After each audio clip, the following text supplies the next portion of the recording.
How do you take two pieces of historical fiction and turn them into a fantasy? We're about to find out. Hi, my name is Dan Finley. I am a writer and artist, and this is the Story Grind, a show where we take a look at storytelling so we can become better storytellers. On today's episode, we are going to study Falling in Love on the Path to Hell, #1 from Image Comics. The Story Grind is brought to you by the stories that I make. Get one of my digital mini comics for free when you join the newsletter and get monthly updates on my writing journey. If you want to see more of my work, check out my novels on Amazon and my comics on Gumroad. Links are below. Don't forget to like and subscribe to the channel. Your support means a lot, especially to a small channel like this. Alright, let's take a look at the credits. This is the creative team behind this comic. It is 32 pages long. Alright, let's start. Scene 1 is 7 pages long. Okay, we open up the story with historical facts about a church and establish that it is 1877. Inside the church are a gang of 4 outlaws headed by a character named Billings.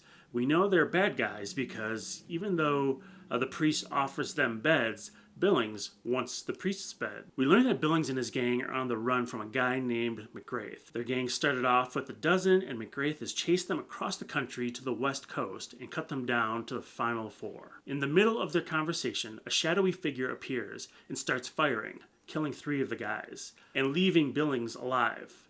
Billings apologizes about the fire, saying it wasn't his idea. McGrath shoots him anyways. On his way out, one of the wounded gang members shoots McGrath in the back. McGrath kills the shooter and drinks some holy water on the way out of the church. He's bleeding quite a bit. So what are the scene highlights? What I like about this scene is that it opens up with some history about the church in Los Angeles, and it gives a historic and grounded feeling. I read this and it makes me feel like the writer did their research. Is it accurate? I have no idea. But does it really matter? It's a work of fiction and it feels like it's real. So I think the takeaway here is that details make things feel grounded. Another thing that I like is page 2, panel 4. Some really great cartooning here. I love the texture while still being cartoony. Kind of gives me a Sean Gordon Murphy kind of vibe. Page 3, panel 1. What I really like about this panel and the way it's set up is that the creative team has established that there are 4 people in this church. When I saw this person in the background, I didn't know if they were a part of the gang or not. But in the next few panels, it shows that he isn't because he shoots everyone. So what did we learn in this scene? Setting the tone with historical references. So this is going to be a period piece. If the Cowboys didn't give it away, right? We also learned that McGrath is on the path of revenge. And what we're seeing here is the end of that revenge story. And I like that idea of the ending of one story is really the beginning of a new one. If you like that concept, definitely check out a movie called Blue Ruin that does something similar. I believe the movie starts off with a revenge fantasy being fulfilled, which would typically be the end of any other revenge movie. But this movie kind of follows that character in the aftermath of fulfilling that revenge fantasy. So really interesting and definitely worth watching. We also learned that the tone of the story is very violent. When McGrath goes to kill the man who shot him in the back, he doesn't just shoot him, he stomps on his head. The artist has no problem drawing people being shot in the head and brains flying all over the place. So let's look at the conflict in this scene. It's the first scene, so I'd say that things starting out are neutral. But Billings ends up dead and McGrath is shot and possibly mortally wounded. So to keep things tidy, I'll just say that this goes from a positive to negative.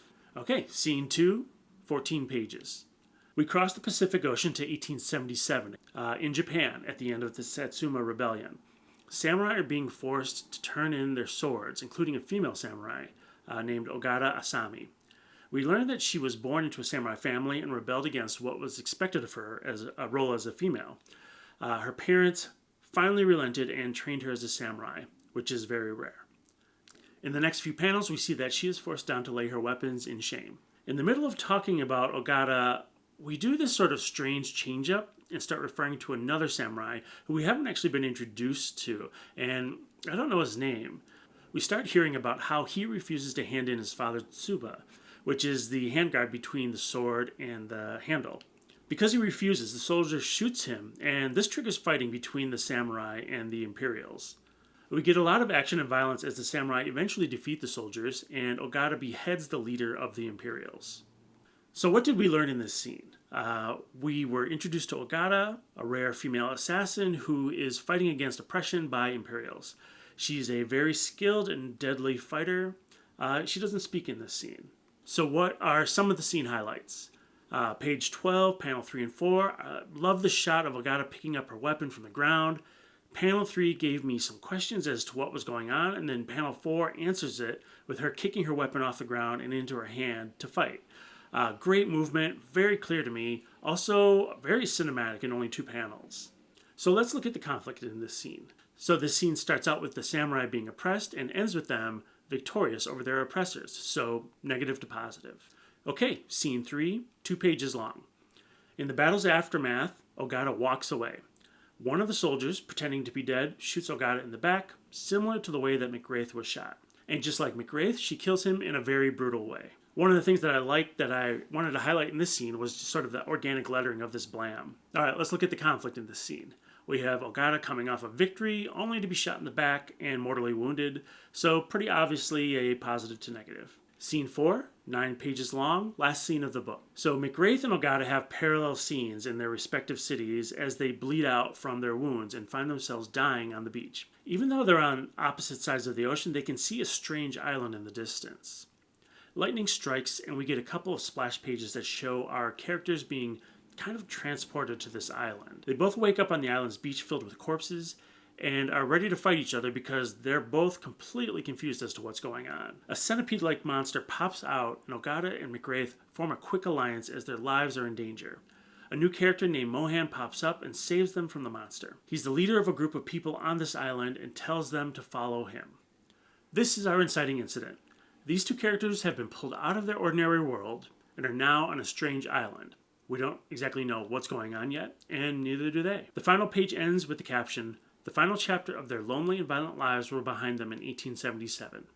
Neither knew how it came to be, but after their corpse tied, they walked a single path together, and it led to hell." So what did we learn in this scene? Are they alive or dead? Not really certain, but the title is called Falling in Love on the Path to Hell. So they're not in hell yet.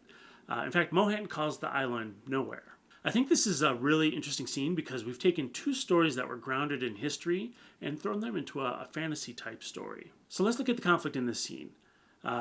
Looking at the beginning of the scene, it looks pretty bad for the characters because they're both about to die, but they end up surviving and find their way to the island of Nowhere.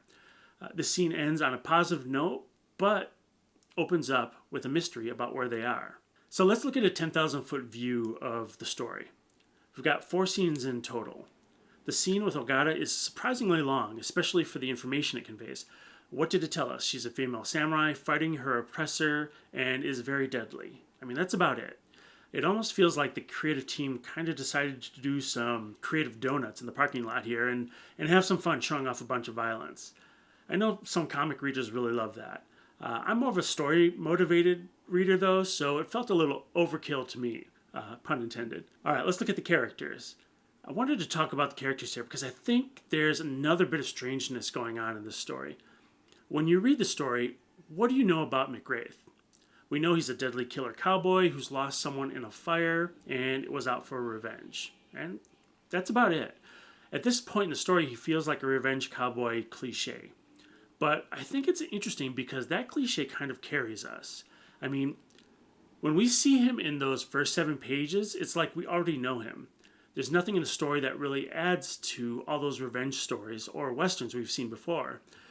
But the trade-off is that I don't really care about this character, and I think that's important if you want to carry a reader to the end of your story. With Ogata, we get a little bit more of her history with her family and the rebellion she's in. I think she has a deeper point of empathy because she's been an underdog in her career while also being oppressed by an outside force. Although I will say that I worry about how she's being portrayed. There are so many silent, deadly Asian females in comics and movies that it's become kind of its own cliche of sorts. This can also be problematic. And in other issues I've read, she's both deadly and nurses McWraith back to health after an incident. So is that fetishizing the Asian female? I don't know. It's only the first issue, and both of these characters are leaning pretty heavily on their cliches. So I hope that it's intentional and that those cliches will be flipped on its head later on. So what are the stakes in this story? The characters' lives have been at stake for the first half of the issue, and they nearly die. They end up on an island called Nowhere with strange creatures. Mohan says that they've made enough noise to raise the dead, so it appears that their lives are still at stake despite being in purgatory and on the path to hell. Ultimately, I don't know if there's anything at stake for them beyond that. Maybe that'll come out in later issues, but maybe not. Alright, so what did I like and might use in my own storytelling? I really like the genre bending here. I'm not a historical fiction fan, so to see this turn into a kind of horror fantasy is really interesting to me. I also thought the historical details felt really well researched and made the piece feel grounded. I think it's really interesting that the first issue ends on a positive note. Usually, writers will leave the issue on a negative note and try to bring the reader back for more. Despite the positive ending, though, the creative team does create a suspense moment or a question for the reader. Where are these characters, and what kind of island has corpse tides and giant bugs? So what are the things that I didn't like about this story? So in the middle of Ogata's scene, we abruptly switched to a male samurai we don't know. I feel like we did some head hopping here. And I wonder if this was maybe a longer piece that was cut down and we lost a character introduction somewhere in there. So there's one other thing that really stuck out to me in this story, which is on page 18, panel 3. And I'll preface this with saying that I am not a gun guy at all. But it was really strange to see Ogata fight against a guy holding a Mauser C96 semi-automatic, which wouldn't be invented for another 20-some-odd years. So I think I know what happened here, and I'm willing to bet that the writer wanted the original Mauser, which was an older model that looked more like a rifle, but the artist Googled Mauser and got one of the more modern versions.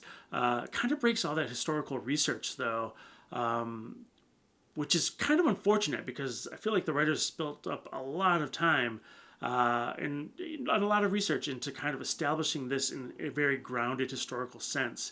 And then you kind of have this sort of break with reality where this gun just doesn't fit in the time period. But what are you going to do? Maybe one final note I would add is that despite all the history and the violence, the story is called Falling in Love on the Path to Hell. So part of me thinks, is this a romance story? All right, that's all I've got for Falling in Love on the Path to Hell. What did you think of this story? Did you like it? Did you hate it?